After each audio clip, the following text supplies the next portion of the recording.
you very much for joining me. Just make sure I'm live and direct. 1 second. I can see everybody in the chat. That's wonderful. And I can see the chat myself. Doing very well there, aren't we? Thank you for that premiere. I really enjoyed that. Apparently it's not letting me go live, but I think you guys can see me, can't you? Give me a thumbs up in the chat if you can see and hear me.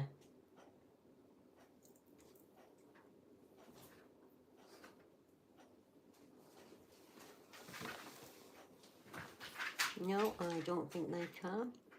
Thumbs up, yeah, right, they can. There we go. It's just tuned in now. I've got a bit of a shock announcement tonight, guys. Let a few people get in, and I shall tell you. A bit of a change coming, hence the title of this video. Right, there we go. We're all set and started. It is time for me to announce that I am going into early retirement. And BBR, as you know it, will change. Now, that's not as bad as it sounds, I have to say. And hear me out. This is not a whole live stream about this, believe me. We'll do this for 5 minutes and then we'll carry on.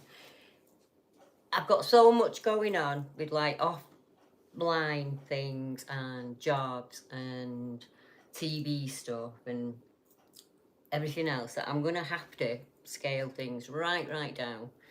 And I've had a few awful things happen over the last month that have put some things into priority for me. So what it means when I say is that I'm going into semi-retirement, I will continue to do the lives, and you will see me on YouTube as normal. Nothing will change on YouTube, I can guarantee you, and nothing will change on the podcast. What I'm going to cut back on are the Facebook groups. I'm in hundreds of them, and it's just impossible for me to keep up with them now, along with like YouTube comments and things like that. I like to answer every comment when I can, and it's making it not possible. It's making it really hard for me. So we are sat down and I had a bit of a chat with Mark, and we've been doing this a long time now, and it's time for me to do the things that I really enjoy. So I will leave the Facebook public page up, Deborah Hartswell, so you won't miss out on anything. I just won't be sharing in the groups like I used to do. So when I have a report coming, it will go into the BBR group, or it will go onto my public page, Deborah Hartswell Facebook page. So you'll still see them. It just means that I won't have to go on Facebook and share and share and share and share and share and share and so on, you know, to get the word out there, kind of thing. Word of mouth's moving for us now. We don't have to do that anymore. I'm going to touch on something really quickly. And I think for anyone out there who's like, oh, great, Deb, thanks for that. You know, I've just come along and it isn't anything like that. It's just, I've had to change things for safety reasons. I had a witness that I've known for about 18 months who I've been as friendly with as I am with you guys. And out of the blue, he decided to send me a whole load of porn. And not just ordinary porn, the most base of porn that you could even imagine. That's now in the hands of the police, because that's where it needs to be. And because if he's done it to me with my reputation, how many other women has he done it to? And it made me realise that I'm in a dangerous situation. So I will no longer be meeting males on my own at any woodland anywhere.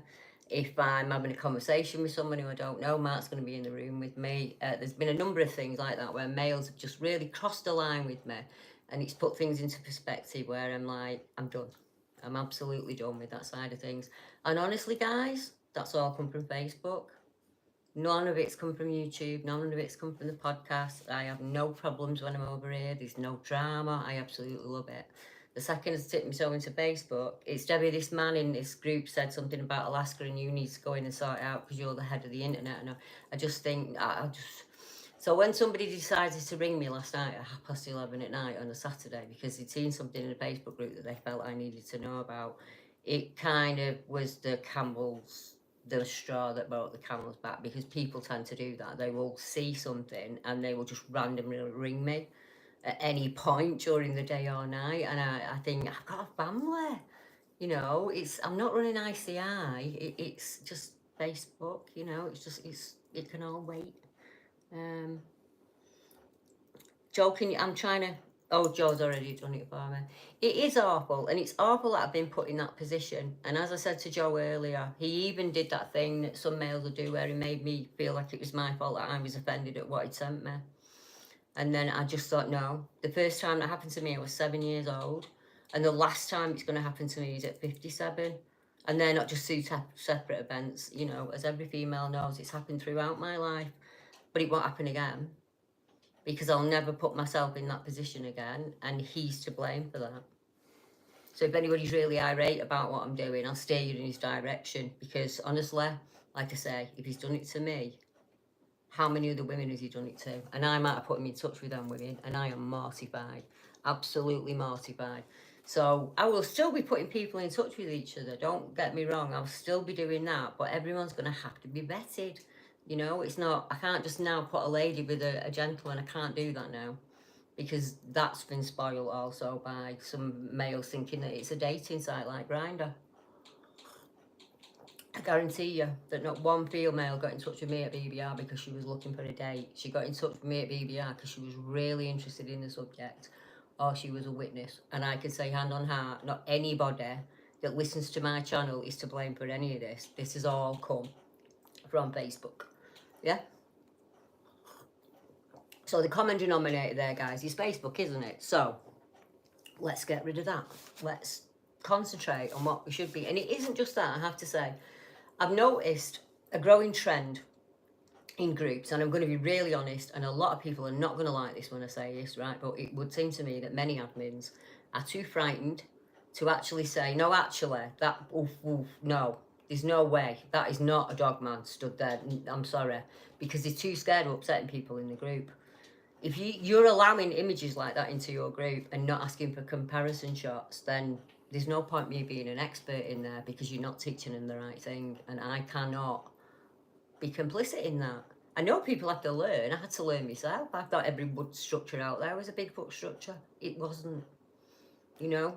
And I had to learn that, and other people have to learn that. But all you see on Facebook now is just this flood of every single person that walks into the woodland gets something every single day. And honestly, guys, it is not like that. Research is not like that at all. And it's not for me anymore. And I just thought, no, I'm done. I like being on YouTube. I have a laugh when I'm on YouTube. I hang up my lives. It does tire me, but in a good way. Like when you've been out with your mates, you know, or when you've been to, you know, I'll go around to my friends and have a brew and you think, oh, I've had a lovely day, I'm knackered. That kind of tired. I like that kind of tired. What I don't like is, that kind of tired. That's not good for anyone, is it? So for me, it's just a matter of, let's just carry on doing the fun stuff. So when I say semi-retire, I've got lots of really, really good investigators around me, right? And every single one of them is champing at the bit to get out there in the field and do these investigations and set up the filming themselves. And I'm all for that. And that gives me time to sit back. I've been doing this a long time, so now I can say, actually, these guys out there who are better in the field than me, and they have different skills than me, so let's get that together. Let me do my bit like this, and talking to the witness, and then you do that investigation, and then let's put that together and give it for free on YouTube for everybody. I've had 3 emails this week and 2 comments telling me that YouTube are charging people to watch my channel. Now, as far as I'm aware, you have to click join to be a member, and the members get things early and then they release anyway onto YouTube, so you guys don't miss out on them. But as far as I'm aware, there shouldn't be any other cost involved in YouTube whatsoever. So if you're one of those people, could you drop a comment on this live when it ends and let me know? Because obviously I want to raise it with YouTube, because it shouldn't be costing you anything. It should be completely free to all, you know. So I don't know whether that's confusion, but if it was one person, then I'd think, But it's not. It's been a number of people, so I'm thinking maybe something's gone on that I'm not aware of. You know, there might have been a change possibly, because YouTube will do that. They'll just randomly change stuff on you and then let you know on the next community meeting. And so you're always kind of scrabbling to keep up with the rules and stuff. But yeah, I think I've covered everything there, haven't I? So yeah, I'm still be here on YouTube, don't get me wrong. And every week, if you're looking for somebody that you want to team up with, it's great that you're emailing me and asking me, because what I'm going to suggest from now on is jump on one of the live streams then in the chat. or write a comment on one of my YouTube videos, or get over to Deborah Hatswell's page, or join the BBR Facebook group, because you can team up in there. That would save me about 100 emails a day if I didn't have to answer those. And like Mark said to me, Deb, they're all consenting adults that can do all that themselves now. You're showing them what to do. You know, it's time to move on. And it is time to move on. It really, really is. The other thing I wanted to touch on while I'm on, please don't take this the wrong way. But if a newspaper story goes out, like the footprint from this week, I have what's called a media alert set. So because I do the odd independent journal story, I actually have media alerts. So anything that it's in the UK or abroad, I'll probably get it 24 hours before you guys. So if you see it and it's in the national newspaper, I've already had it, believe me. And if I thought there was anything to it, I would share it with you all for free. It'd be up on the Facebook groups and stuff. I'd be like, hey, look at this is interesting. There was a footprint found this week, and the hue and cry is because the man who found it said, oh, I'm a size 11 and it was half the size of mine. There is no scale item in that shot, right? If you're going to take a photograph of a footprint, you need to take it from several different angles, and you need to put a scale item in the shot. So afterwards, when you're saying to people, oh, it was like 18 inches long, you need to use your lighter or your mobile phone or something that you've got on you, your size 9 foot, for instance, and put it next to the print and take the photograph then. You just randomly hand across a print, it can be any size whatsoever. So I had a look at it. I'm really used to seeing footprints. I get them all the time.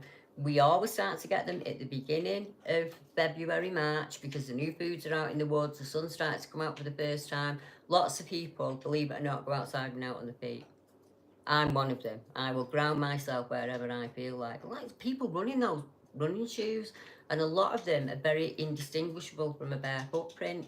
So it was lazy journalism, as far as I'm concerned, that made that into the newspapers, to be honest. Yeah, but it did make it into the newspapers. And I didn't really give it much credence. But yeah, if you see it, honestly, you don't need to send it me, guys. I get hundreds of emails a day. People send me the same thing, and I'm really grateful. And I was back in the day when I couldn't find an article anywhere. You were like, this is amazing. People are sending me stuff. But it's part of my job now. It's what I do. I pay to have that newspaper alert, so let them do their job. The other thing is, if you received a comment, a like, or a tick on a YouTube comment that you left 7 years ago on my account, I have employed what is classed as a nightbot. And we have found out that YouTube nightbots are an absolute nightmare. So what it's done is, I asked it to pick up any comment that I hadn't replied to, right? And I thought that meant that I could then reply to them at my leisure. But no. It did it for me. And it went back 7 years to the very first day that I actually opened YouTube. So if you're one of those unfortunate people who got probably 130 hearts on me at some point this week, I'm really sorry.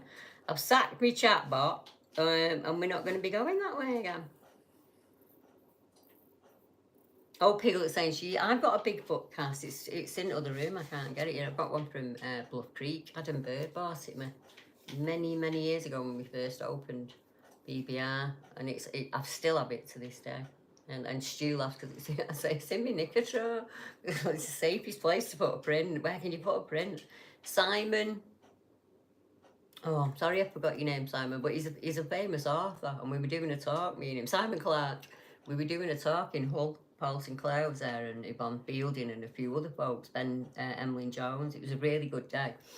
And Simon had a stall set up, and on that stall he had a cast, a big footprint cast. It was worth a fortune, and this kid leant on it, and it snapped in half in the middle, and like beyond repair kind of thing. And Amy might probably have the same one. Piglet mine's from Bluff Creek, and the father said like, oh, I'll pay for it. Simon was like, it's far too expensive if you want to be able to afford it.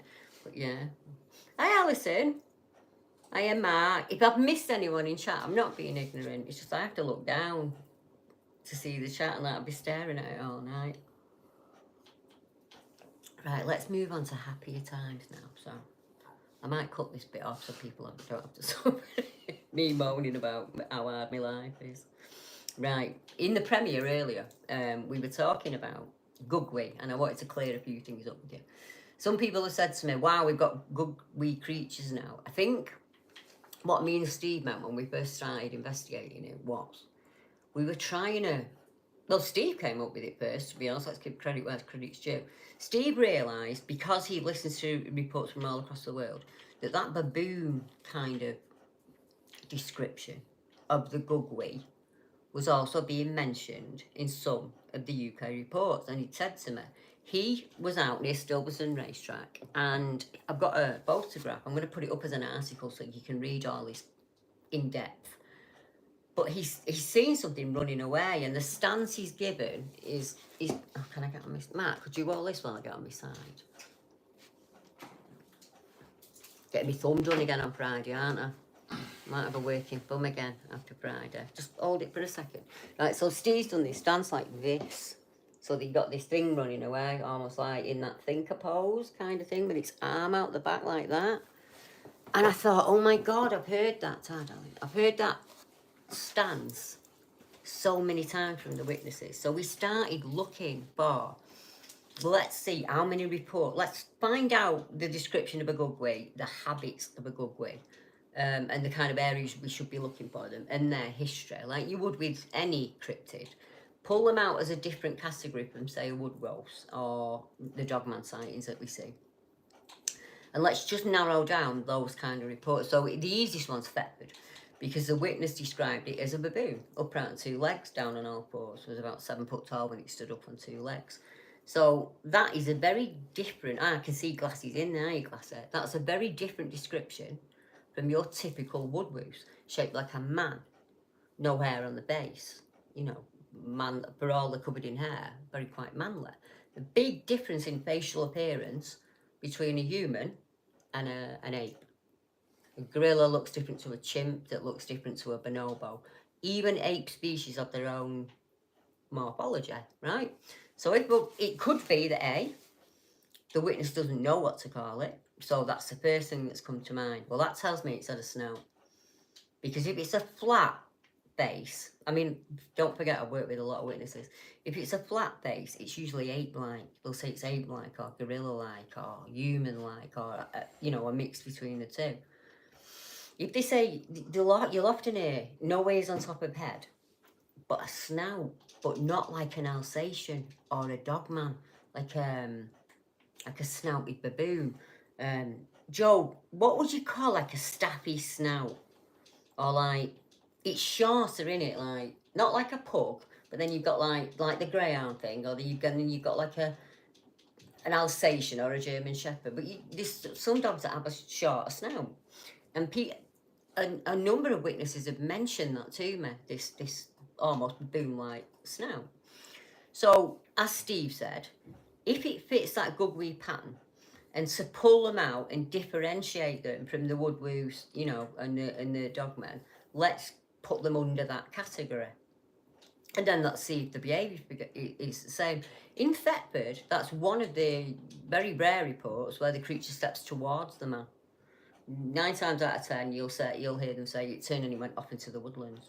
And often it will go that quick, it will be in that stance that Glassy mentions, almost like a speed skater, yeah? Eva and her mate were in Jura, France. They were walking a dog, and they were in the woodlands, and that's exactly what they saw. But she said it was a big, thick, muscular, like dog man. It was definitely canine, what Evie saw, but the stance and the way it moved is what instantly made me think of what Steve saw. And she said it was moving like a high-speed skater, and it was moving at speed.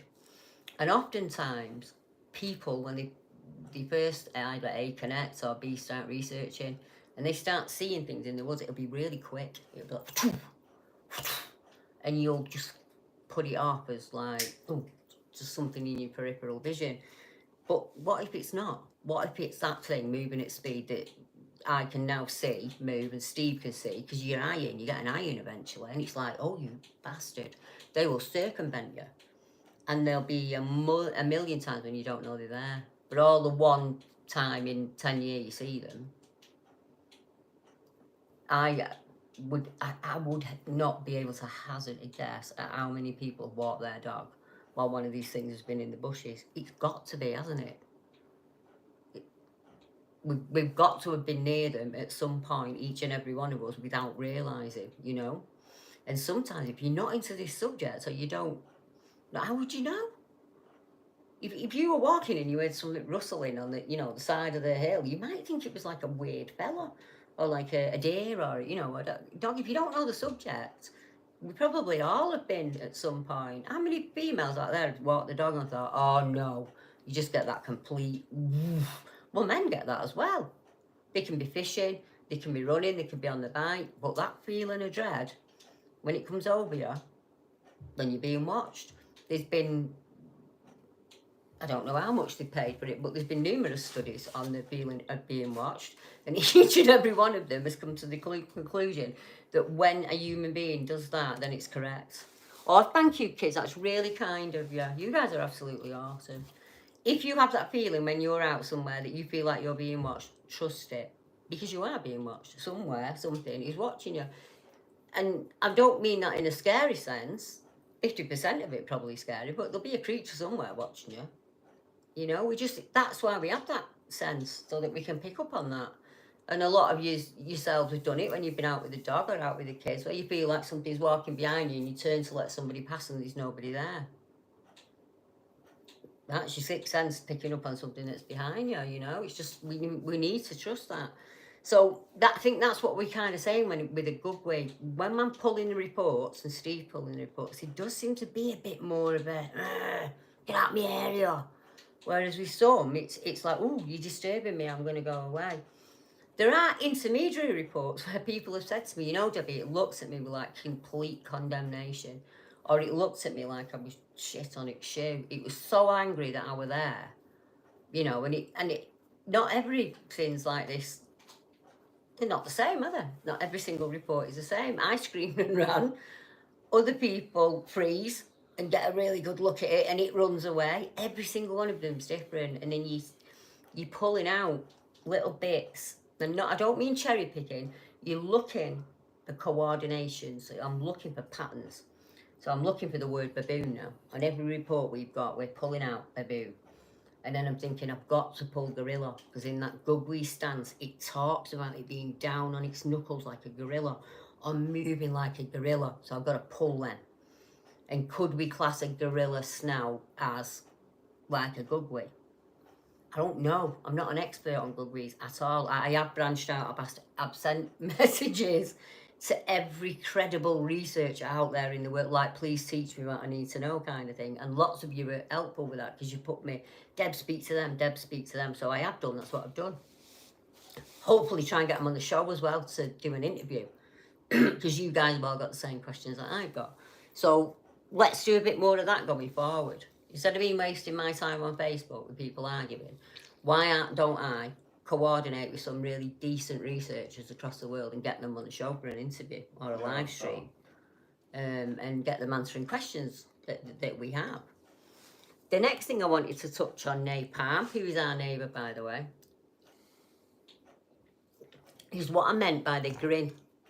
I had the same questions as you, and I was trying to get it across in the video, and I don't think I did very well. That sometimes a dog will smile at you, because if you've had your dog a long time, they realise that humans like smile and they'll kind of imitate. I think this is different. I think this is like a sneer or a snarl that the witnesses see, right? But I'm not that witness and I wasn't there. And as she said to me, we're talking about the case in Cannock Chase, and I'm going to touch on Cannock in the second half of the live feed, because I've got a case that I'm working on that I've never shared with anyone, and I'm going to do it next week. But you got a young couple out in a car, drove up to Cannock, as most young couples do, when, you know, there's nowhere for you to go. And they see something step out in front of the car and look at them. And it is werewolf-like, and that's what they both said it was like. And it kind of got right close, and it smiled at them, was her words. And she said she can't remember the exact road she was in. Now, there's not that many going through the chase, so it's one of few. But she's asked the boyfriend if he can remember exactly which road it was on.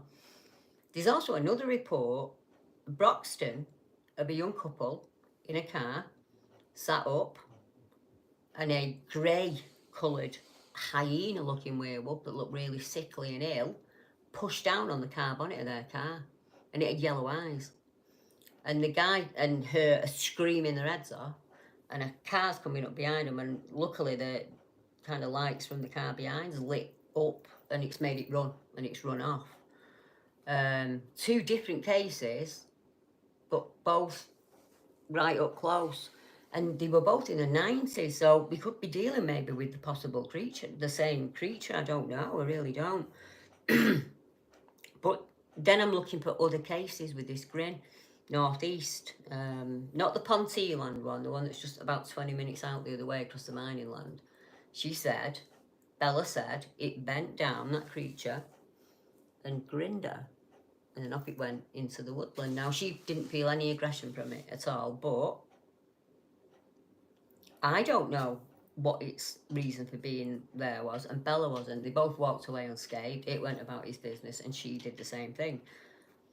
But that grin is mentioned again. So if just one person mentioned it, it's not. You take note of it. Don't get me wrong, but you're looking for patterns all the time. That's what you're looking for, because patterns tie you in, and that's the way you go. So I'm pulling out baboon ones, and then I'm pulling out these aggressive reports, and I'm pulling out possible dogman or Bigfoot reports that might be this creature. You get dogman reports with no ears on top of the head, no tail, that'll be down on 4 legs and up on 2, thick black muscular body, often seen on military defence land. We'll touch on that in a minute. So they're stacking up.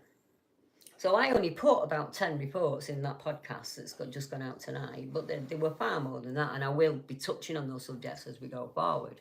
And anything new that comes in that mentions that description, I'll bump to the top of the list, because I'll be like, right, this might clue me in what time of year, but I need to look at patterns. I need to look at... I've had a new report come in from the north coast of Cornwall, and it's just to the edge of 1, 2, 3 reports that are coming over the years, and each and every one of those reports is at this time of year. So something is moving through that area every this time of year, and that clues me in. So if I could get a team together to go down there, when would be the best time for me to send it? This time of year. So that frees up the other 3 seasons, because there's no reports in that area coming in at any other season than early spring. So those kind of patterns can save you years, really, on your research. I'm looking for those all of the time, and I'll continue to do that on this Gowi subject, and Steve is doing the same. Lassie's also doing the same. Which brings me to military defence land. Many of them in America, when they report these Gowi, are central to the country. So there's more reports in the centre of the United States than there are on the reports that we know of. Let's put it like that. In England, it was kind of different. It was towards, not necessarily coastal, but not running up the Pennines like where I live, more further out, so you could hit inland or the coast. You were ideal. So like, I mean, look at Mablethorpe, the creature there. What they did have in common was they were all very close to areas with lots of cave systems, mining systems, and military defence bases, wouldn't you know? So what could be the possible connection there? I mean, Tara raised it when we were in the chat earlier on tonight. She actually said, what do you think of the connection there between military defence bases, underground tunnels and cave systems, and these creatures that people see? I don't have a problem with it, because from where I sit, it's really easy for me now, because when a report comes in, I look for certain things. There is always a waterway close by, or a stream or a brook that will take me to that waterway. If it's a dog-like creature, there will be a cemetery or an ancient burial ground, and it never fails. For some reason, if it's like a British Bigfoot report or a wood rose, there's always like golf courses, and lots of greenbelt land.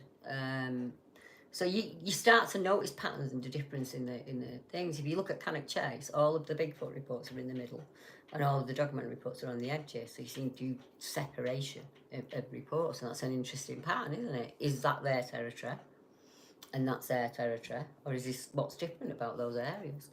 And that's what makes you an investigator, isn't it? You start with that question and you just run with it, kind of thing. Every single part of the UK is underrun with natural tunnels. The geology itself will tell you that, because that's how the UK is made up. We're a tiny island and there's a lot of subterranean. And those cave systems come up in other parts of the world. So it makes no sense to me that if early humans used them for shelter and travel away from the weather, or when they were sick or about to give birth, why wouldn't a creature do that? Creatures live in caves all the time, don't they? And we don't map all of these cave systems. I know people cave, but it's a very small percentage that are mapped. We don't know what's down there, do we? We just don't. So when people ask me, is it a possibility? I say, well, yeah, I would agree wholeheartedly that it's a possibility. When I started this research all those years back in '82, I had no idea. It took me into secret military bases and places in the UK where a high number of missing people go, and the cases are reported as not suspicious. I didn't know I'd end up going down that rabbit hole. The Bigfoot rabbit hole was big enough, you know. The whole idea of I had to accept that these creatures were real, and that I wasn't mental, and other people did see them, and these people were quite credible and erudite and normal. And I noticed patterns within those people, and I thought, wow, there's so many people that see them and click into them. And then 40 odd years later, 42 years later, that's a long time, isn't it?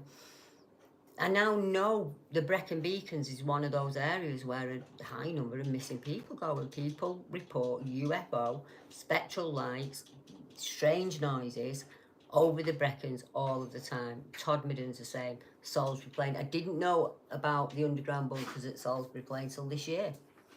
And I knew about the Bigfoot reports at Salisbury Plain, and I knew about the army reports of Bigfoot.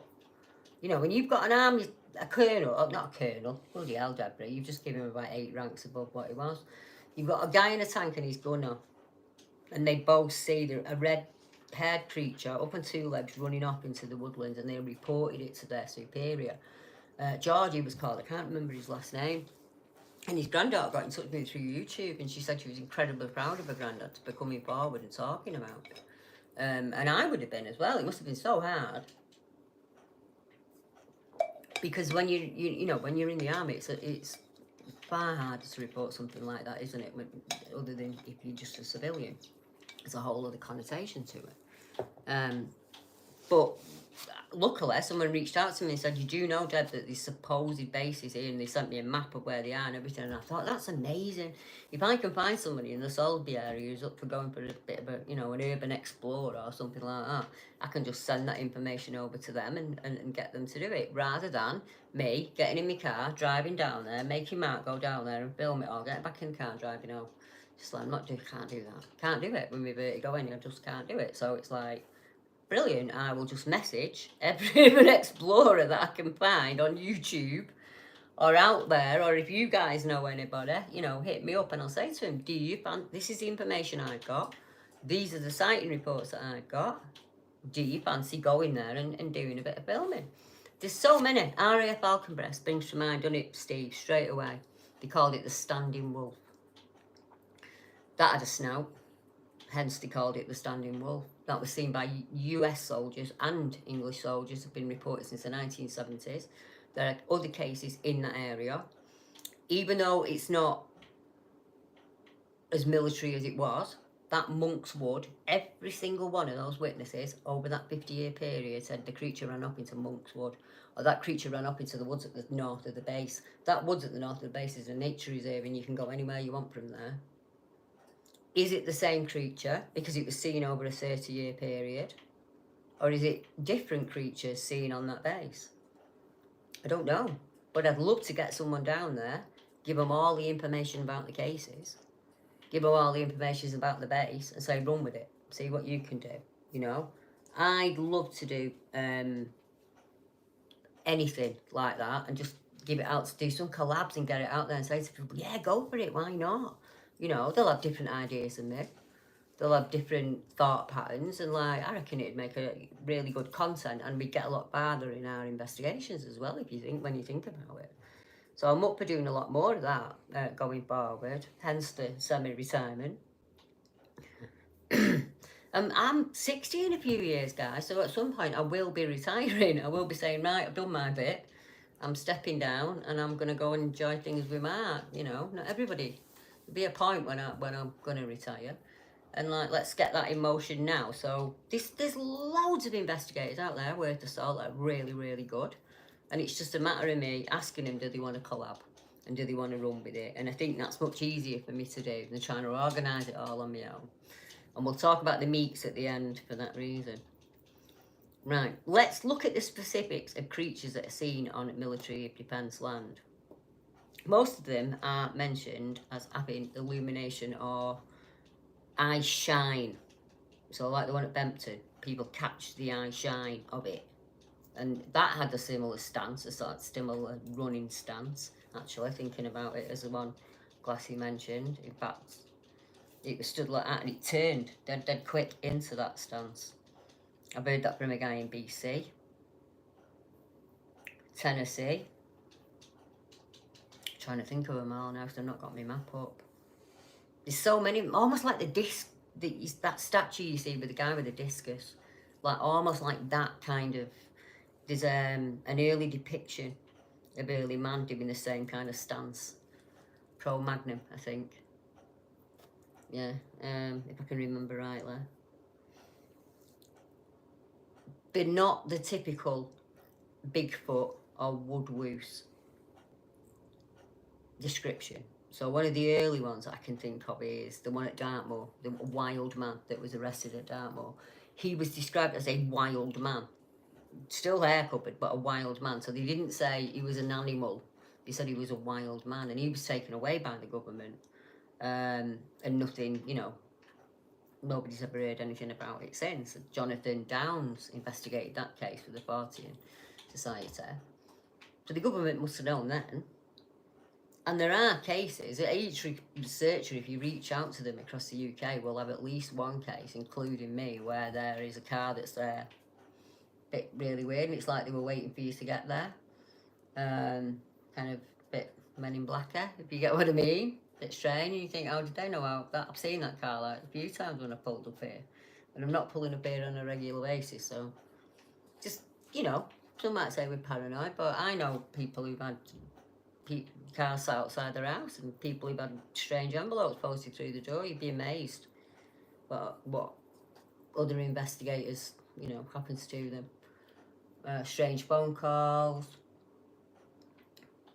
There was a guy who worked for the Woodland Trust, and he was a Bigfoot researcher. I think it was 2020, and he was pulled into the office, and they said to him, like, you know, can you tell us why you're in the woodlands when you're not on your job? And he was like, just like, it's my hobby, I just like walking. And they're like, well, no, we've got these photographs of you.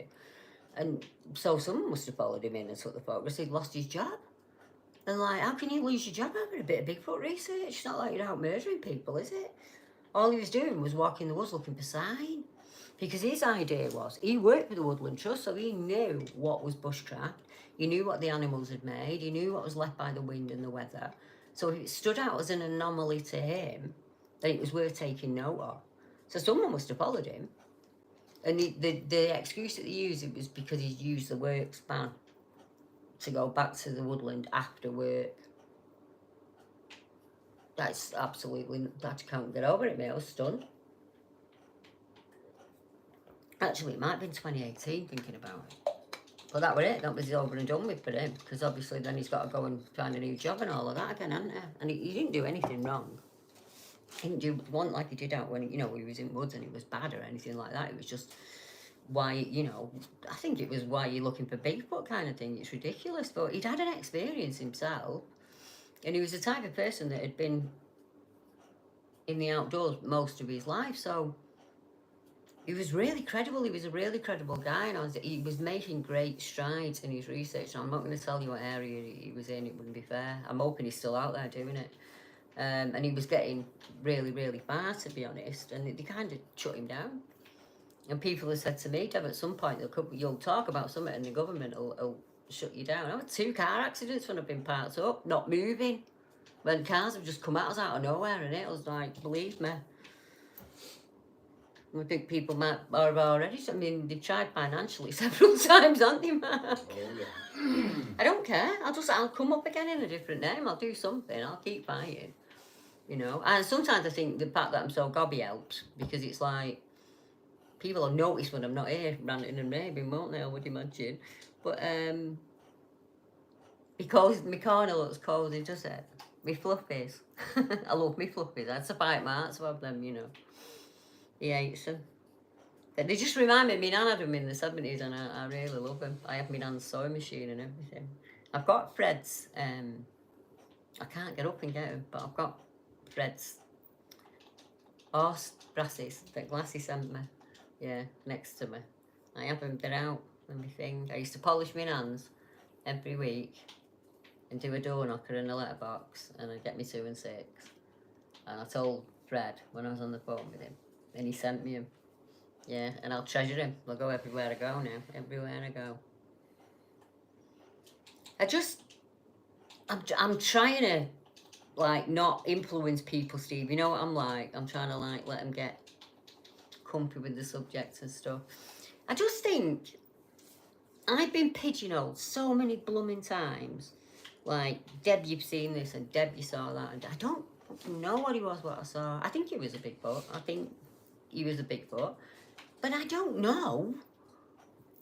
I'm no nearer now to knowing than I was then. What I know now is all of the possibilities, and that helped massively. Because I know about all of the other people that have seen him. And all of the other people that maybe they've not seen it, but they've seen something else. They've experienced something else. Whether that be paranormal, UFO, otherworldly, whatever name you want to put on it. They've experienced it. Right? So to me, it's as natural as brushing your teeth or combing your hair when you get out of bed in the morning. I am accepting of that. You know, I don't have a problem with it. And the more you accept, the more you see. And I'm a great believer of that. And at first, it's really bloody scary. And you think you're cracking up. I remember telling Steve years and years ago that I was scared because I'd seen things really, really quick moving in the woodlands.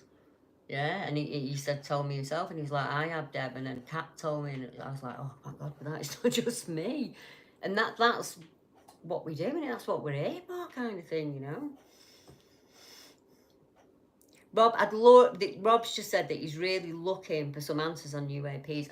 I've got so many witnesses that have had experiences with UAPs, and I need to get them on, and that's part of the reason I want to dump the Facebook stuff, get rid of all that admin, and just get rid of that and concentrate on what I'm good at, and that's getting these witnesses on and sharing their stories with you guys, whether that's in the chat, in a live, or on the premiere, you know, whatever they're comfortable with. Some people gave me reports 3 or 4 years ago and they would not even have the name mentioned, and now they're at the stage where they're like, you know what, Deb, I think I am going to let you sit down and interview me. And some, it was 30 years ago and they're still not ready. And for others, it happened recently and they're fine with it. It's different for each and every person. But I'm really enjoying these lives. I can get lots of information put across. And you guys are chatting and, you know, you're sharing information. I go back and look at the stream again and I have a read of it. I get in bed, get my jammies on. Mark usually makes me something sweet and a brew. And then I go through the chat and I have a good old read of it. And then there's a few people messaged me on YouTube in the last few days and I've not been able to get to it. My hand's really bad again, but on Friday I'm going in for another procedure and that should numb this. They can't fix it. There's nothing they can do to fix it. But they're going to try and numb it so that I don't feel, like, kill the nerves, like, basically, so I don't feel the pain anymore. My thumb's that broke that they can't fix it. And it's broke on, they didn't know. I went for an MRI and, like, when I had the accident, I torn the tendon on this side. The tendon there. And I've always had a broken scaphoid in this area since the earlier accident. But when they numb it, I've not got that pain, have I? And, like, living with it is, oh, my foot's bad enough. I'm ready for chopping it off. But yeah, I can't use it. I'm over that. I've done the morning of it. Just stop it hurting then, so I can concentrate on other things. One of those other things being, Brian's raised a good point. He says, to us who haven't had an experience, Deb, it's just an account or a story and we can't really relate. I get that you can't relate to the fear, but there have been times in your life where you felt that fear. It might have been when you thought one of your kids had gone missing, or you thought your mum were ill. that stomach dropping feeling. We've all had an experience of that, whether that's with something normal and natural, or otherworldly. I hate paranormal and supernatural. They're not the right words for it, are they? Because it's not over there, it's here. And some people are dealing with it on the daily, so that's natural to them. There's nothing supernatural about it, but you get what I mean. Some people can tune in really, really quickly, and others can't. But even if you haven't had this experience, I've never seen a UFO in the sky with a light above me and had missing time, but I understand every single moment of what he went through, and I understand his fear completely because I've seen it. It's the only time I've ever seen my husband scared in all the years I've been with him, and that was when I mentioned going back to where he was. Yeah, so you don't need to have that experience, do you? You like, I get it. We've all seen witnesses online talking about the stories, and it's got you right in the feels, and you're like, Jesus, what's it been like for this guy? And they're dead brave, aren't they, when they do it? Really, really brave. I think when I did Elusive, if I hadn't done Elusive at that time, I probably would never have gone on camera. That's, to be honest. I mean, I don't know what fate would have done, but I don't think I would have done, because I'd never really spoken about it in a way like that before. I hadn't expressed the fear of it. The actual real reality fear of it, kind of thing. I'd glossed over it, and I'd always said that I was that frightened, like I'd pushed my friend and stuff. But that was the first time I'd literally opened about it. I was allowed to talk about it with someone who didn't think I was crazy, outside of my family and things like that. And it was this little script in my head about, like, well, I won't get upset, will I? I'll be fine. I bet it's years and years ago, was what I was saying in my head. And you've been back there now and you're over it, you're going to be absolutely fine. Don't be ridiculous. It's not like he's asking for an arm and a leg. He just wants you to sit down for an hour and talk about your experience. So that was kind of the attitude I went into it with. And at that point, I was still proving my point of what I'd seen and what I'd gone through. So I was like, I knew every frequently asked question. Still know them, but I was bob on. I knew them all. I knew what there were all questions that I had myself, and anybody else interested in the subject or a witness would also have. And people didn't have them, and they've watched Elusive and they've gone, well, I've got them now. It was traumatic. It was like, I don't know. It was life changing, clearly for me, wasn't it? Or I wouldn't be here doing what I'm doing now. But if I hadn't spoken about it that day, I don't know if I would ever have gone on camera. I might have ended up podcasting, but not really put my face on camera, just because, I don't know, I just don't think I was as out there as that. So in a way, I'm really glad I did it. But in another way, it's like, wow, that was me then. That was like really frightening me. I don't recognise her anymore. Like, I don't recognise that person anymore. It's really strange, because now I can go into a dark wood. I'm not scared of anything when I'm there, because I've overcome it. It's like, other than literally seeing one again right in front of me, the most scared I'm ever going to be in my life was when I was 15. I'm probably never going to be that scared again, in all honesty. And I've been through some dramatic stuff, believe me. I don't know. I just don't know. I can compartmentalize it. I can move it away while I deal with the case. And then afterwards, when it's all been put to bed and I've solved it, then I have a mini breakdown.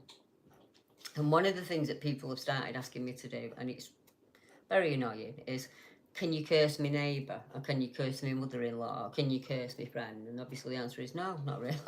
Don't give them any attention. Walk away and go and, stop feeding them, is how I am. I'm very blunt with things like that. But you'd be amazed at questions that people get in touch with me and ask me if I could actually, will you do this for me and will you do that for me?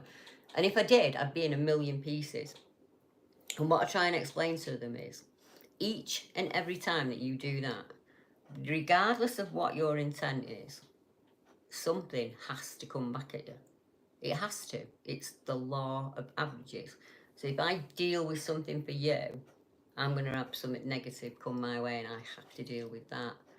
And I am not Atlas. I can't hold up a world like that. I've got enough to do with my own stuff, you know. If it were that easy, I'd never have a visitor at night, would I? I wouldn't be having those shadow beings. If I could solve it like that in a phone call, I wouldn't be up at night screaming and punching out and kicking. And I had someone get in touch with me this weekend, and I said straight off, I'm not the answer. I can't just hand you the answer. I can give you a million tools. I'll try and work it out going forward, you know, like me and Katie did. Because people like Katie, they want to help themselves, you know. They're like, Deb, I don't want to hand it off to you. I know I've got to deal with it, and it's me going forward. But how did you come to terms with it? That's the best kind of thing I can teach them. And then I show them all the strengths. Because a lot of the time when we have to concentrate on keeping it at bay, keeping it locked up, we forget all of our strengths. We forget what we're good at. We forget that we've come through all of those experiences, and we're still here and we're still going. We got up the next morning, we made it into work, we saw to the kids. But that takes a strong person to be able to do that. So I think it's educating on the people on what I can do for them when they come forward. Like, you can't hand it all off to me, I can't do that for you, but I can put you in touch with people who've been where you are, who understand. And you know, I'll reach out to them and see if they'll have a chat with you. And you know, just try and talk about it. The Facebook group's private. Anything you speak about in the Facebook group cannot be shown outside. That's why there's not thousands of members in it, because I'm not having that. I want it as a place. I've always kept it small because I want people to be share any theory, any thoughts that they have, any experience that they've had, without worrying about it ending up in someone else's group, you know. I'm not a big one for images of bushes. I'm not great at letting them in my group, because I think that's not what we're here for now. That was, you know, 2015, a long time ago. We're over that now. Because it can just flood the thread. And there's lots of groups doing that. There's a lot of groups out there doing that. We made that group so that people can say, actually, I'm a witness. I've never really spoken about it in the public before, but this is what happened to me. So it's concentrating on that, keeping it as strictly as confidential as I can. It's not about numbers. I could have thousands of people in there if I wanted, but it wouldn't be a place where you could open up then, would it? I wouldn't want to just, you know, walk into a random group that I'd never been in before and go, hi, my name's Debbie and this is what happened to me. And this is my job and I do it on the daily. So why would I, can't ask somebody to do something that you wouldn't do yourself, you know? My dad taught me that. Fiona's raised a good point about protections, and I did want to touch on that. But what I'm going to do, and I know Susie's going to help me, is we actually have a female support group offline for some of us who've been through the absolute worst of it, you know. And there's some ladies in there who have gone through worse things than I have and come through it. And a couple of them have said, like, I'll sit down and record with you, Deb, you know. Because we don't want any young people coming forward in the 20s and having to go through what we did, male or female. There's a lot of the men the same. They're like, right, Debbie, I'm ready to come on now. I'm ready to talk to you about it. And whether that be on camera or just hearing the voice, I think it's a massive move forward. And I'd like to do that. And I'd like to get the ladies on so they can talk you through what they do for protection. Because I have my routines and they have their routines. And I'd like to share more of that. I don't want to get boxed off. We probably get one Bigfoot report a year, and that's massive, because honestly, these things are elusive. We get lots of reports from years ago, so you'll probably get one this year that's legit at that moment, happening now. The others will be, it happened in 83, you know, it happened in 2001, and that's like that. We'll probably get a lot more dogman reports, but maybe 6-7 a year normally. And then they're historical. And when I mean historical, I mean anything older than yesterday. So anything going back in time. So what you see is coming out as lots and lots of reports. It's coming from decades. And it's getting channeled down and bottlenecked and coming out with a screen at you. So it's like actual on the ground incidents, and not as happen as much as you think. And I don't just work at doing cryptid stuff. And this is something else I'm going to go into. If you mention Cannock Chase, what springs to mind for both of you? And I'm going to wait a few seconds when I'll see it in the chat. When I say to you, Cannock Chase, what does it bring to mind? So for me, it would be dogmen. But what does it bring for you guys? So Joe saying dogmen, Chris dogmen. Piglet said Brian's sexy because he wears brute. Right, Fiona said terror. Right, like Dogman, black-eyed kids, UFOs, werewolves, all of that when you think of Cannock Chase. Would you be surprised to know that there is a Cannock Chase serial killer? That happened in the 1960s. Probably at the same time as, yeah, about the same time as the Moors murderers, thinking about it.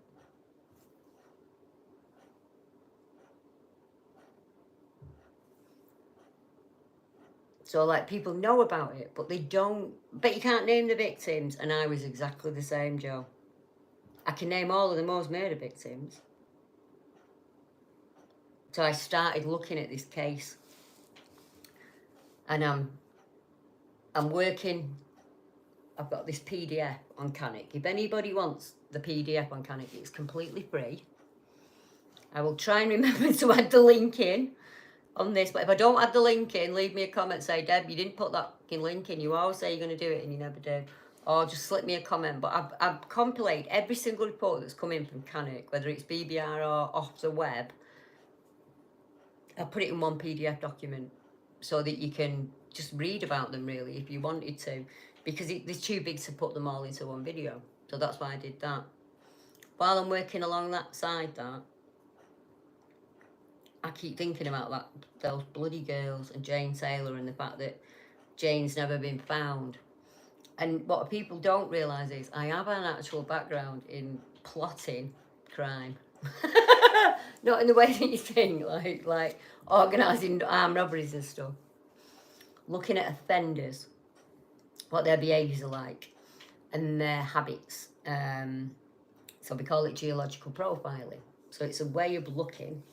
It can be done with more than just crime. You can do it if you're a town planner and you want to work out where probably the best place to put the next big IKEA is, or to not put the next big trading estate is. So you look at flow patterns, and you look at the flow patterns of, say, all of your Arctics and your white van drivers, and you're like, this is where they're passing, this is where we need to put it. Where you'd put a new housing estate. So you're looking at, like, has it got links to the motorway? You know, well, can I get more for these houses if I put it in this area than if I put it here? So it can go into development. You can use it for lots of things. But for me, it's putting things on a map and plotting, and I've been able to do that since I opened my eyes, and I don't know why. I must have been the only kid in Britain that used to read the A to Z backwards and forwards. I don't know why, just I know things about the places. It's brilliant. It was like better than a Where's Wally book. I just always had this thing about maps. I keep thinking about Jane Taylor, and like everyone knows Leslie Ann Down's name. But do we know Julie Taylor and Jane Taylor and Carolyn and the rest? And I know about how offenders operate. And I can't go too much into it because next week's live stream is going to be about it. I'm going to take you through all of the cases, and I'm going to pull my map up, and I'm going to show you where I believe possible sites that Jane's body may be. Because it suddenly struck me one night while I was working it. Did he get a map where he lived, map where each girl were picked up, and then map where he dumped them? And I realised he never took himself. Everyone he got from within 2-3 miles of his house. He lived in a block of flats, high rise. Normally they go for what they see every day, right? So we're not talking about a man who started to do this in his 20s. This has started a long time ago, and probably by his teens would have been a problem to young girls in the area or young girls in his family. And then obviously by the time he's married and had children of his own, he's living in one area and he's not going to lose those lusts, he's still going to have them. So I'm thinking, right, get to the very first one. So I've written under the Freedom of Information Act for anything what they class as his first crime. I've looked at girls under the age of 10 that had gone missing and named a number of towns, Bloxwich, there's a few of them in that area, to see if any girls were enticed into a car, tried to be enticed into a car, or vanished, and see if I can, because he would have had earlier victims, and they all do. So I'm looking at a pattern of his behaviour. Right, what's he doing? He's driving the road. He's in that car, and he's driving between his house at Bloxwich and Cannock, and he's coming back, and he's driving the road at Cannock. driving till he sees the victim that he wants. So I don't think he's not an opportunist. I don't think he's gone for it the first time. But I think he's watched them.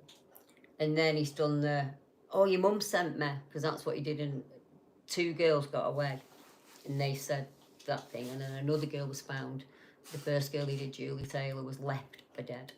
And he got her in the car by saying her mum. He was a friend of her mum or her uncle, and get in the car and he'd take you to aunties. And that's why she got in. And when she was in that car, that were it, a paper sealed, wasn't it? That were it, over and done with. So I'm working these cases and I thought, why have I never shared it? I've never, ever mentioned it online at any point. And I would imagine that for all they tune in, because they like listening to the crime, the paranormal stuff, I don't think they'd be too upset if I said, actually, I've been working on this crime thing, as well as the Manchester pusher for years. But it's the same thing. I look for patterns. I understand predatory behaviour and how that works on a map. So to make it really, really easy for you, if you're a burglar, right, and you've not got a car, you're probably not going to go further than about.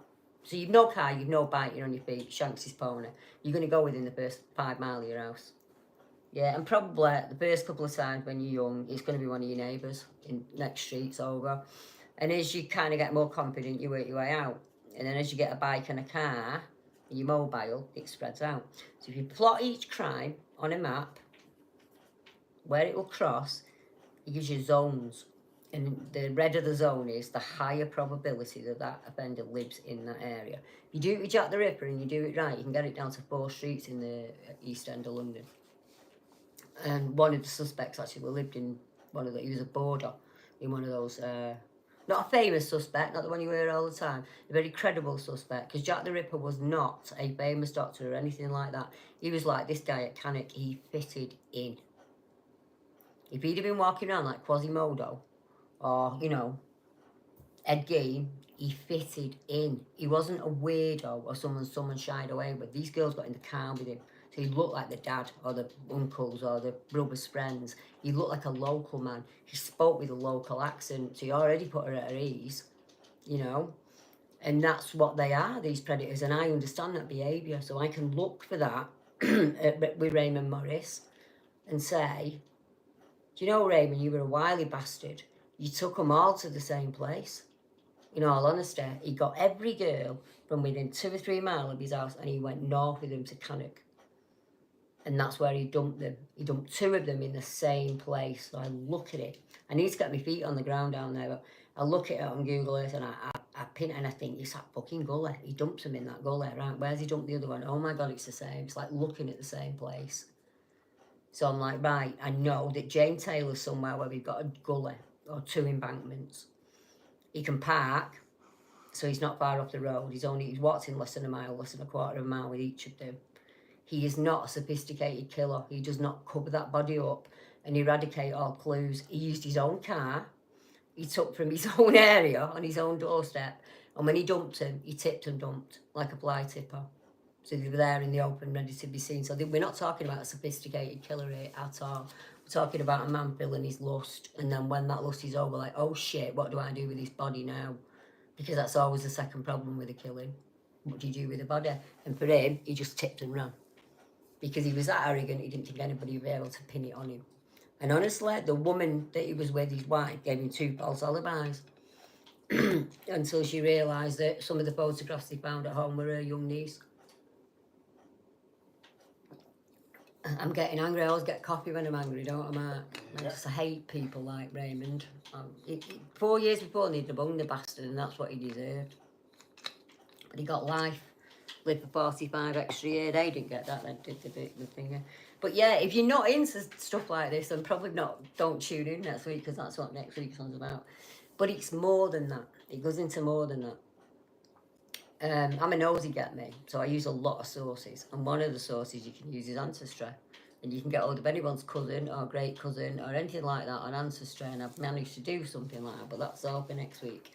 There is talk of the fact that people in the family said that he was not possessed, but something changed in him when he visited Cannock as a young boy. So he was different up until the time he was about 13 or 14.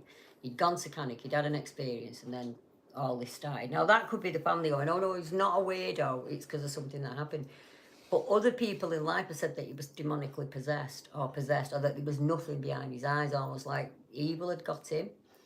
And then you look at all of there's a lot of succubus attacks on Cannock Chase that people don't really report for obvious reasons, because it's awful, isn't it? You know, that kind of attack. And there are a lot of shadow beings, so like these tall, looming, really frightening shadow that like kind of are there to scare you, kind of feed on your scare, so like an entity, as I'd call it.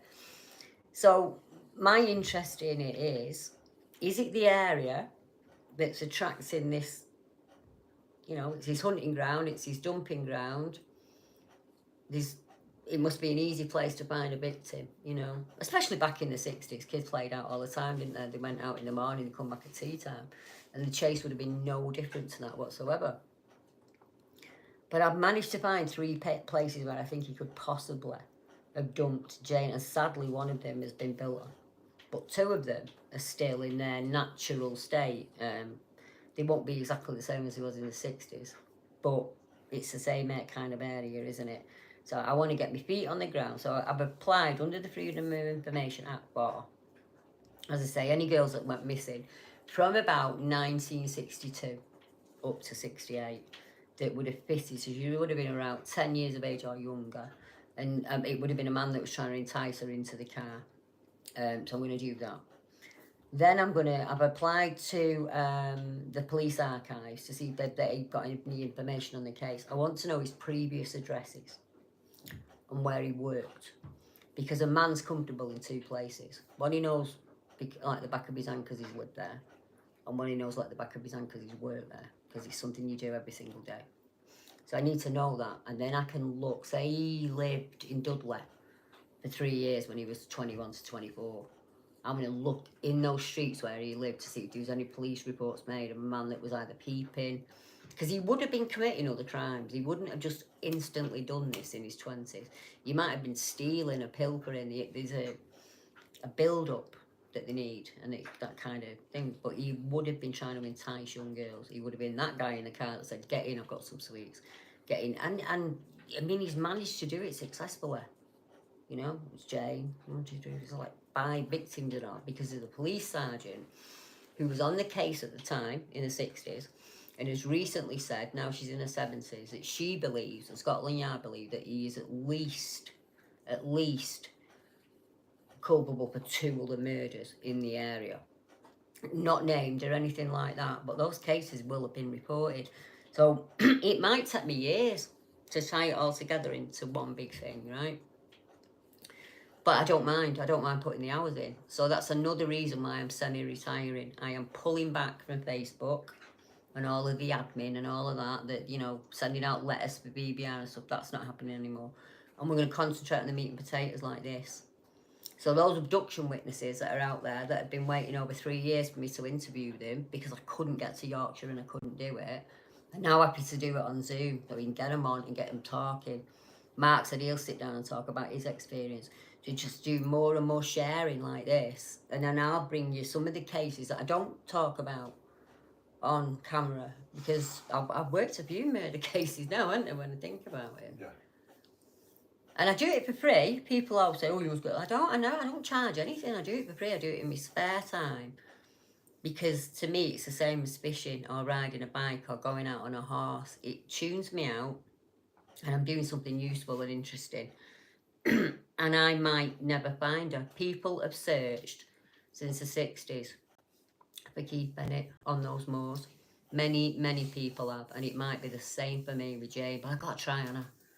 I can't just shut my laptop and go, oh well, I've worked that case, I can't. It's niggling at me. I hate Cannock. I absolutely hate Cannock Chase. I've never been to Cannock Chase when I haven't come back with something that's stuck to me, that's took me ages to get rid of. And I swore I'd never go back. I'd never go back. But I'm going to have to. I don't like the journey, do I, Mark? No. So one place, I just don't like it. But I'm like, I've got to go back. Maybe that's why every time I go, something bad happens, or I'm not supposed to stay there for long. Do you remember when we went down And we stayed in Kidderminster at Castle Gateway. Yeah. And like, I was spying on the first day we went down. It was a beautiful campground. It was an horse farm on it, so I was in my elephant. They had that little cute dog, didn't they? Do you remember at the time? He was a lovely bear. And we were camped in like a valley. Yeah. So the sun come up in front. It was amazing, wasn't it? It was beautiful. It was just like a big... It was, and that's when you see that picture where I've got an orb in my hand. That's where that was took. Absolutely fine. Next day, went to Cannock, met up with a load of people. Felt a bit jittery. I didn't feel right. My stomach was turning that, but I was nervous because I was meeting. I get nervous, like, believe it or not. You're meeting strangers, aren't you? And you want to make a good impression and stuff, and you don't want them to think you're a lunatic. So, but I was on edge. By the time we'd left there and gone home, I couldn't move my head, could I? I was so bad. And this campsite, if I could go today, I'd stay a week. It was that nice. And by the morning, I said to Matt, we've got to go. I couldn't lift my head up, could I? No. I was sick. I couldn't stop throwing up. And the further we got away from Cannock, the better I felt. But it took me weeks to shake it, didn't it? Oh, yeah. It took me absolutely weeks. I was ill for weeks and weeks. I don't know what it was.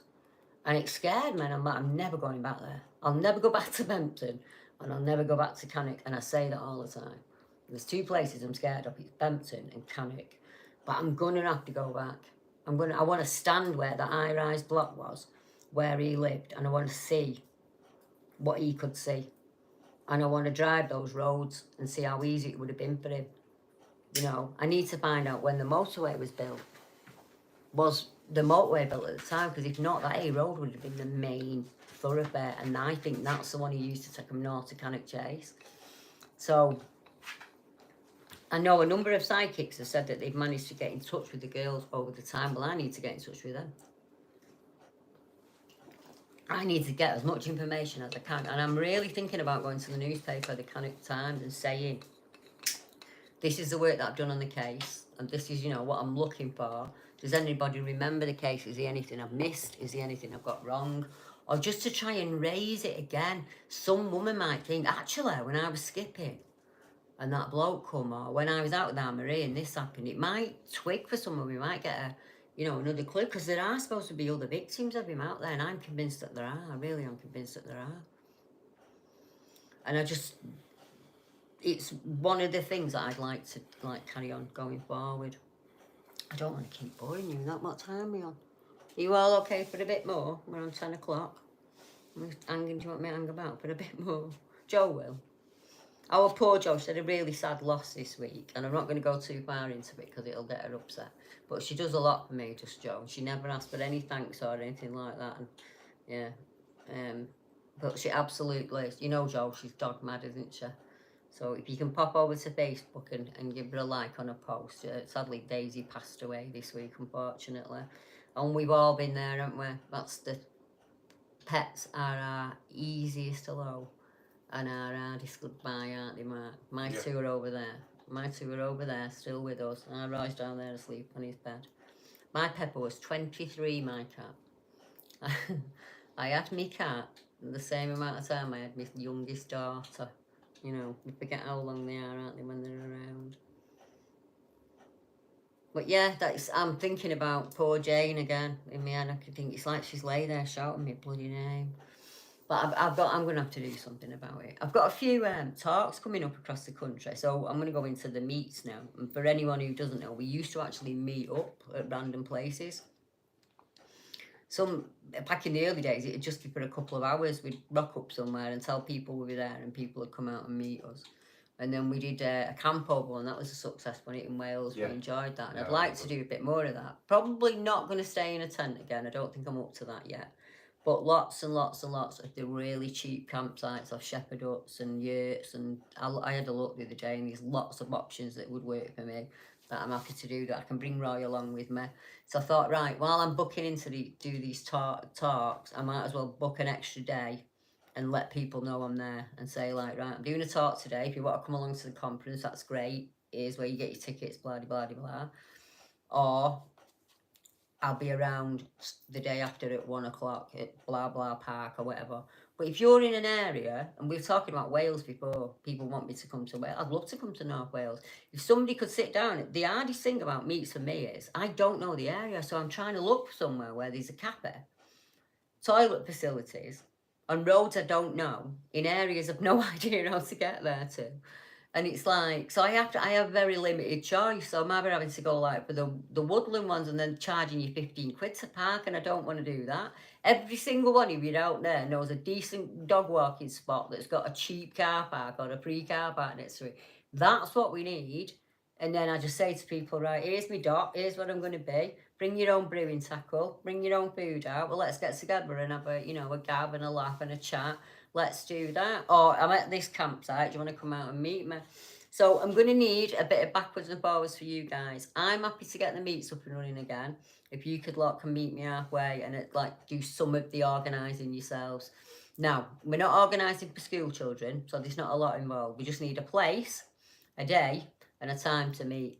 We will never get it right for everybody. There will be some people who will say, I can't come that day, I'm working that day. I can't do that. But that always happens. There's nothing we can do about that. We've got to go for the date that works for you, because you're doing half the organising, and I guarantee you 100% I will turn up. So if you say to me, I've arranged something, Deb, we're going to be here that day, can you come? I'll be like, I can come.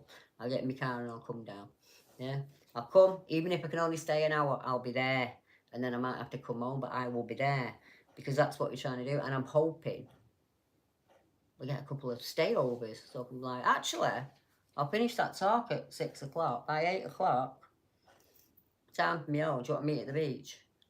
Yeah, because beaches are free. People forget about beaches all the time, don't they? You can pull up to them. You don't have to park. You can set your flask, and it's free. We can just all go and sit on the beachfront and have a natter. And some beaches even let you have a fire. And we bring our own fire pit, me and Matt. Yeah, I'd love to do more of that. I want to go to Scotland.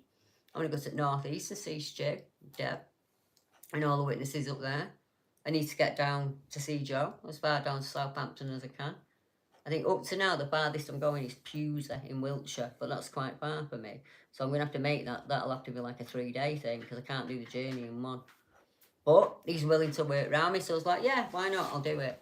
I'll come down, I'll do a talk, and so my talk will be kind of like on big British Bigfoot, going into dogman creatures, and I'm going to touch on the military defence bases and the creatures that are reported on that kind of land, and the cases that I know about. So, but each talk's different, it's about something else. So I'm trying to do as much as I can for everybody. And then, like I say, I've got to back off a lot of other stuff to be able to facilitate that, It's just how it works, isn't it? Why don't you put something in his combo? I've only sat there a bit, Anna. He's behaved for a good hour there. Sure, getting a bit restless. I think he wants his walk. Well, I'm staying on for a little bit, Roy. You'll have to wait. Is anyone else going live? I used to love Lockbeard's live, mate. Lockbeard always was live on a Saturday, and I missed it last night. So if no one's doing a live tonight, I'm going to sit down and watch it. We had a bit of running about to do today, me and you, didn't we? Plus, it's Mother's Day tomorrow. It's my day off. How many mums out there will be cooking Sunday dinner tomorrow? I'm not doing anything. If our Erica comes round or one of the girls comes round, I'm just going to get a takeaway. I'm doing absolutely nothing.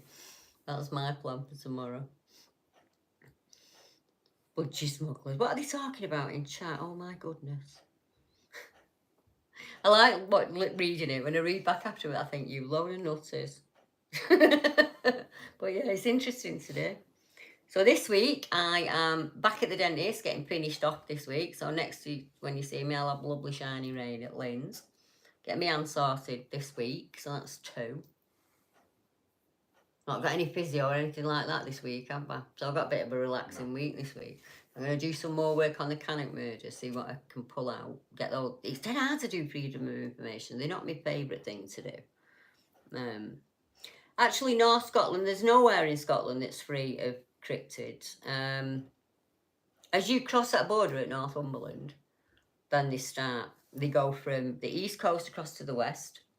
And if, say, you're on the northeast coast and you're going to come up either the coast, you're going to hit like Camile, Bankery, Torpins, that kind of area, you've got reports there. Then on the Ayrshire side, you've got reports there, and they go all the way up to Inverness. So even at Morriforth, Golspie, Culloden, think about the big grey man reports on the Highlands, Big Ben McDo, and not just creature reports. You've also got reports of like following footsteps, so like that invisible thing where you can hear it moving in the snow but you can't see it. Cairn, Papel, Pentland Hills, Fort William, Loch Lomond, Loch Arr, Loch Ness. 2 recent cases last year at Loch Ness, actually. They were our current, we believe, Bigfoot reports from early in the year last year. So yeah, there's an actual map out there, Fiona. And when I put the BBR links in the bottom, but it's not great for everybody because you need to be on a laptop. There's so much information on it now, it'll crash on your phone. I'm trying to get it made into an app so it's easy for people to use. It's free, and you can basically go on it and put the name of your town in, and it'll, like any Google map, it'll take you then. I've blogged all of the reports around it. But you could also, if you wanted to, go to the website, and just put the name of your town in the website, or put North Scotland, something will pop up. Everything I put on the map, I then share on a Facebook page and in the website. And some people don't like the fact that I have Patreon, but I have Patreon because I put it out there earlier than I put it out. I put it out there raw as it comes in, so it's not, the spelling's not been changed or anything like that. And I'll say, look guys, this new case has come in. This is what I'm planning on doing with it. Here's the information, and then that's what I put on Patreon. But then, but it goes public after a couple of days, so it's out on there. You can still see it all, but everything of mine is on a link tree, and that means you can click on one link and it'll have all my podcasts and my website and where the books are, and it's just so it's easy for people to find them instead of me putting a list of links up about this big. But just hit me up in email and I'll send you the link to the map. I can't do what I used to do. People will say to me, can you send me all of the sightings from the North East Coast? And I think, no, because it's 20. I can't do that anymore, but I can give you the map link, or I can send you the articles. I don't mind sending the article links off the website because, like I say, they go on there anyway. They're on there for free. And the Deborah Hartswell Facebook page, it's on there for free. And I share all of them on there. Everything that comes in goes on there eventually. Podcasts get shared on there. It's just an easy site to find me stuff if you're not really a YouTuber. Because some people don't watch YouTube, they only listen to the podcast.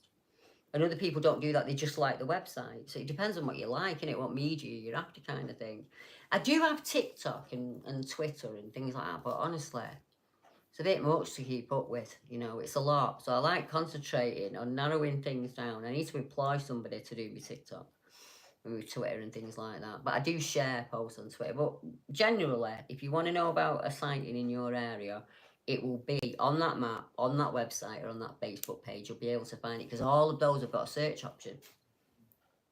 And there'll be a video in here. Put Scotland on my channel and there'll be loads of that'll come up by you because I've done so many reports. In the area of Culbin Forest, Fiona, we've had some, what I believe, some of the best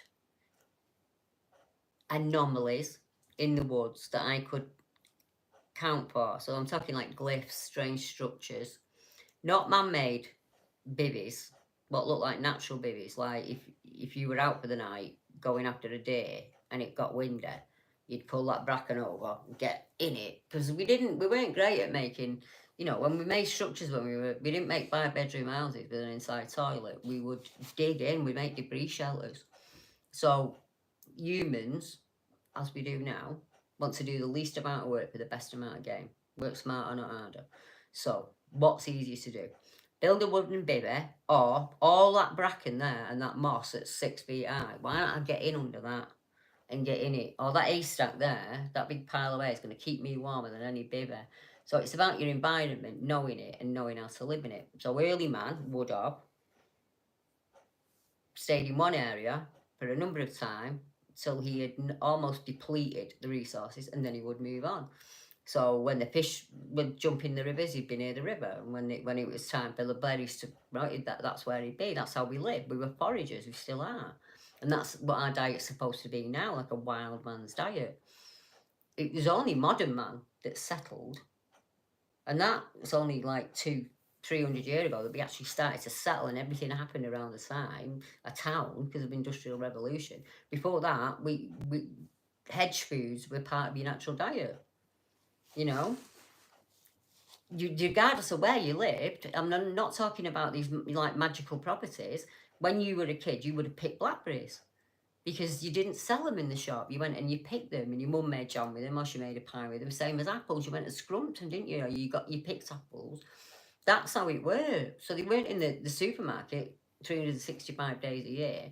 You went natural foods when they were in season, as and when you should have.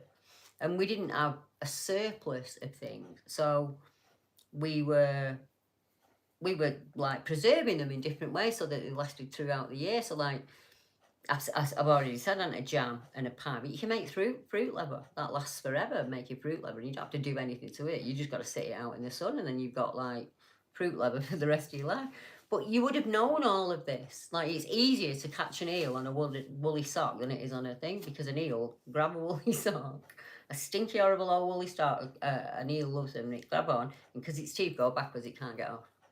You can stand there all day with a net in your hands and try and catch it. You won't get anywhere. Get a dirty woolen sock and you'll catch an eel in a minute. Go and test it if you don't believe me. You have to understand the pattern of an animal and an area. And when we lived like that earlier on, that's what we did.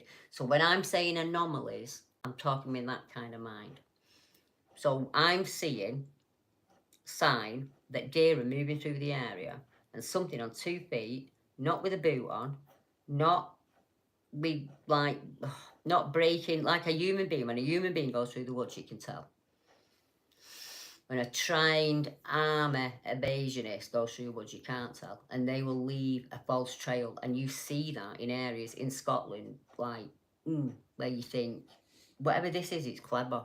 It's left a trail like it's going that way, and it isn't. It's followed this deer out, you know. Or is it more than once, or one's circumvented, and it's moving through that wood without leaving too much of a sign behind? Because obviously you've got to get your eye in, haven't you?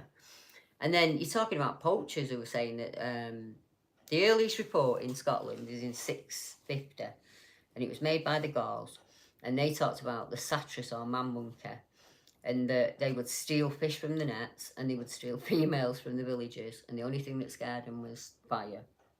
And in Nairn, Golspur, while COVID was on, upright, tall, hairy thing, stealing fish from a poacher's net. So same as was happening in 6th century is happening now in the 21st century. So it's like the same thing's happening, and we don't know why. So can we say that it's a creature moving through the area? No, we can't positively say that.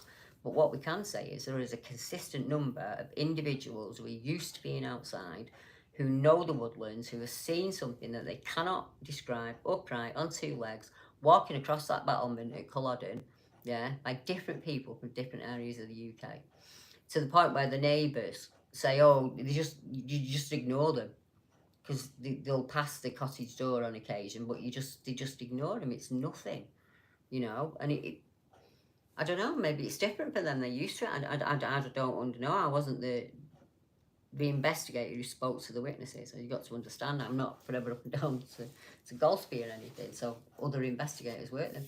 But there's one woman up there, and she walks the woodlands from about 5 in the morning, because she's a dog rescue, and that's when she takes a pack of dogs out. And she sent me some really strange images from Colby Forest that I still go back and look at today, because I can't explain them or debunk them.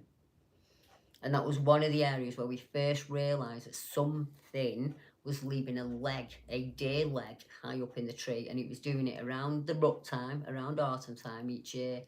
So I was able to blast everyone back then and say, right, have you got any reports? Is anyone out there talking about deer legs? And people started sending me from all across the country. It was a male legs deer, put up about 9 foot in a tree, and hung up there. Just never solved the anomaly. Still happens to this day, and I just don't know why. And it tends to happen in areas where you get cryptid reports.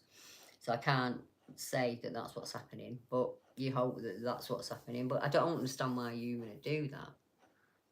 I had a strange one coming from Scotland last week, and it did look really strange. And if you didn't understand poaching, you'd think, what the cooking hell is that?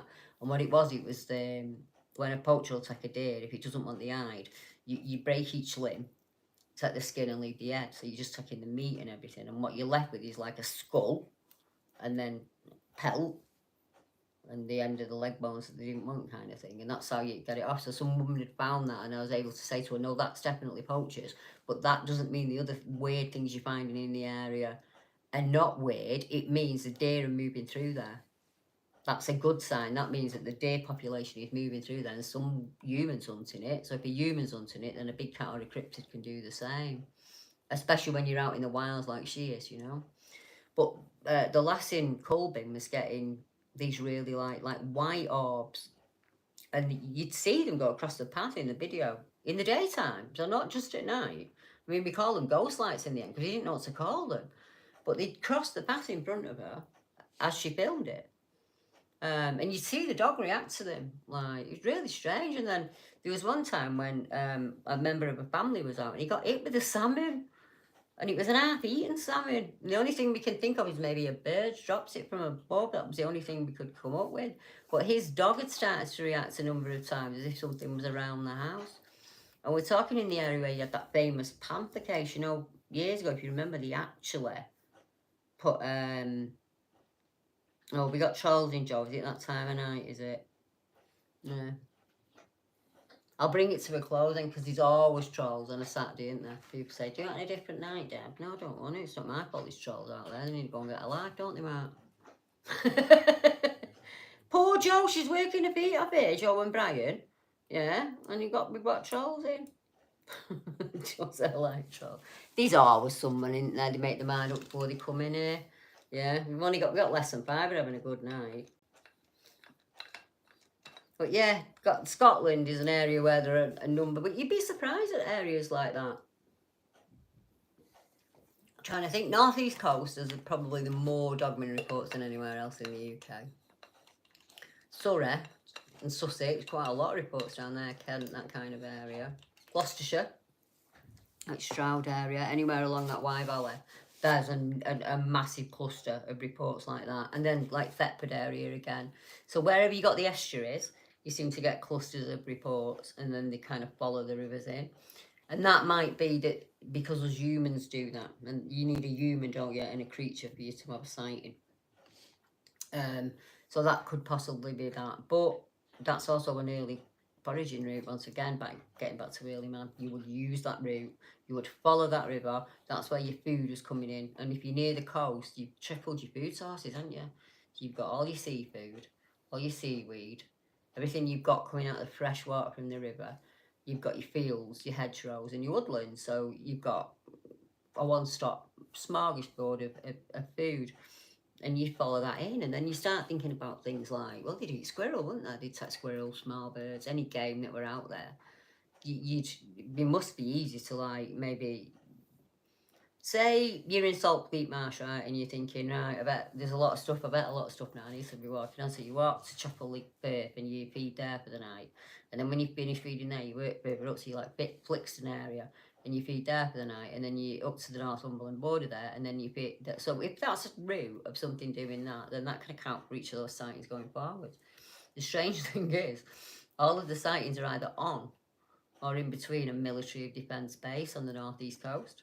And that goes from Kent all the way up, from Dover, really, all the way up. And you're thinking, is there a connection between those areas? I don't know, but I mean, and I'm not a great believer in coincidence, you know. I'll just have a quick look. I agree with Napalm, people are idiots. Do you know, I've never met a witness, really, that turned out to be an absolute jockstrap, let's put it like that. That I didn't have a kind of a net red flag of it first. So like that first impression you get of somebody. So I'll get a first impression of somebody, and it's not a red flag, and I won't know why it's red flagged. I'll be like, what is it? What is it about what he's told me that's not fitting? I'll wait and I wait and I wait and I wait, and then they turn into an absolute. You think, right, I get it. There was an agenda behind it, kind of thing. Genuine, real witnesses that I connect with probably I'm still friendly with most of them. Because not everyone wants to keep in touch with you. You know, they move on and they go on with their lives, but some do. You know, we're great friends, and I've met so many good people doing this subject that it makes me sad to see the way that it's going, really. And I get that everybody wants a piece of the action. I get that. But back in my day, yeah, admins would know how to run a simple Google image check, really. I was in one group last month and it was fake after fake after fake after fake. And they were all hoaxes that had been done numerous times before, and different people use the images. And when you've been in the industry a long time, you get used to seeing these images. When you work in TV, you understand when a shot is lit, right? So there's a Dogman one going on at the moment. It's like, that is out of a documentary. I will give my year's wages that is out of a documentary. And I can't find the original. I found what I think is the original, took from a different angle, but I can't prove it. But I ain't got the fighting anymore. You got the guy that upset that he just messaged and ranted at me, and I just went, well, if it upsets you that much, I'll take it down. And I thought, it is what it is, isn't it? Just walk away, Deb. Like, if you can't have a genuine conversation with someone who's an admin or a group expert or whatever, without them getting really rude and offensive and awful with you because they butt hurt because you said, I don't really believe in that. Well, does my opinion matter in the big scheme of things underneath all the noise? And I just thought, I'm out of this pissing competition. I'm done. I'm zipping my jeans up and I'm walking away. And you know why? Because you're all going to be sat there in 10 years' time having the same argument about the same pictures and the same people, and I'm done. I don't care. What does it matter to me if that Canadian or that Colorado guy or him from there or don't help me witnesses in it. Don't help me in it. Just advance BBR in any way, shape or form. So I'm just like, you're allowed to say no, Deb. So I'm just like, no, actually, no, I don't want to be an admin in your group. No, I don't want to be an expert in your group anymore. I can't have another person send me an image for me to say, I think that's weather. Or I know that that's bushcraft, and turn around and go, you're a bully, you're mean, you're a cow, you're awful.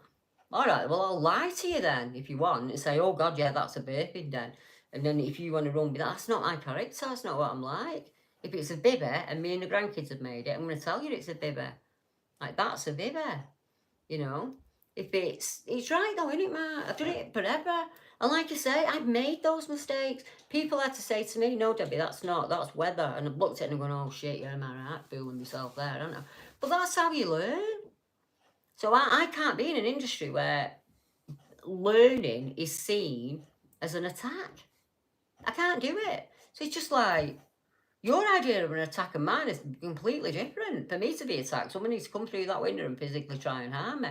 If some man on Facebook says, I don't believe that, it makes no odds to me whatsoever. Well, he's entitled to not believing it. He's also entitled to believe in what he's seeing. I get that side of it as well. But there's no discussion. There's no level ground. There's nothing. It's you believe me or you are a bullet. And I'm not being forced into a corner by nobody. Yeah, nobody's doing that to me. So I take the power away and just go, well, fair enough. You go and run after that guy who's lying to you through the skin of his teeth.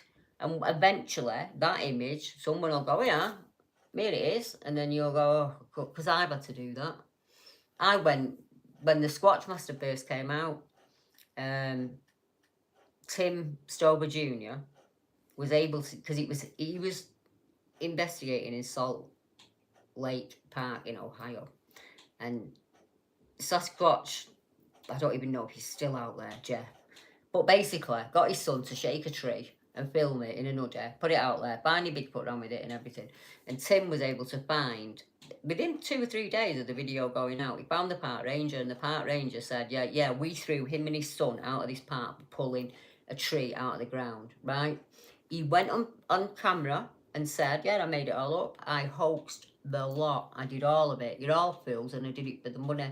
And as far as I know, last year he was still up and running. So it doesn't matter whether I out you as a hoaxer, think you're a hoaxer, or believe you, really. That's my opinion. You're entitled to yours, and what the circles that I run in are okay with that. it's a difference of opinion, and I don't mind. We're supposed to have a difference of opinion. That's how we advance as a species, you know. If we all had the same thoughts in our head, we'd still be sat in a cave, wouldn't we? Because someone had gone, oh no, I'm a bit offended by that. Oh, fuck it then, we better not do it, had we? Fuck it, boys. We could go out on a day. No, I can't. I can only eat vegetables. Well, we better not. Then we'll all just starve to death. It didn't work like that back then, and I know it's not very PC, but there would have been a woman in that tribe who'd gone, why don't we try that? Or a man who went, let's do it different. We've been banging our heads on a wall like that for years. Let's do something different. Patty was seen in 1967, the year he was born, and we've advanced that much. Because we're still arguing about whether Patty's real or not. Or whether the video of Patty's real or not. Yeah? What good does that do anybody? It doesn't, does it? It just makes your life awful, and then you just like, can't do this anymore. I'm going over to YouTube because everyone's nice on YouTube. And people don't shout at me on YouTube. Right, Mark's tucking the dog out for a week, and you don't need to sit here listening to me moaning on a Saturday night. So, in a second, I am going to seal it up. But what have we got on this week? I haven't really got a live book for this week other than next Saturday. So, if I've got nothing on and Joe's bored, I will pop up in the week and do a live. But I don't want to do it on, like, I've got to make sure when Andy's on, so I'm not messing when Eric's on. I do all that, but I might do. But if I don't, I will definitely be back on Saturday. Next Saturday, as I say, we've got the Cannock Chase murders at 8 o'clock. That's the premiere, and we have a chat at the side of the premiere so people can chat. And as that finishes, about 8:45, I'll get a quick brew, and then I'll jump back on with the live, and we'll do the Cannock murders. But if you've got any questions for me, or there's anything you want me to bring up next week, pop it in the comments for me below, and just let me know, and I'll do what I can to sort it out. So thank you all for joining me tonight. Hiya, Jill. I didn't see you come in, sweetheart. Thank you for joining me tonight. I'm sorry if I've moaned a little bit, but I tried not to. But it's that, or to throw my laptop at the wall and walk away forever. So, you know, compromise is good, isn't it? Yeah. But yeah, I will be back next week, and I will keep you updated with all of my cases. So check out the link in the comment below, because I'm going to go and do it now so I don't forget. You will find my podcast, website, everything, and it's all free. Don't worry, you don't have to pay for any of it. Just pop over there and go and have a look. And you might not know that we had a Facebook group, and you might not know that we had a Facebook page. It might be just up your street, you know. Go and check it out. What have you got to lose? But thank you to Brian and Joe, my wonderful admins, who are always here helping me. Deb says she's going to come back on when she can, probably next month. We'll do another one. She really enjoyed seeing you all, and that was really nice. And I know you guys, I've had so many messages saying it was lovely to see you, Deb, like it was. She has the best energy, doesn't she, Deb? Yeah, so I will see you all next week. And until then, look after yourselves. And when you see me next week, I'll be a year older. I'll be another year older, yeah. You never know. Might look really different. But yeah, I'll see you next week after my birthday. Good night, everyone.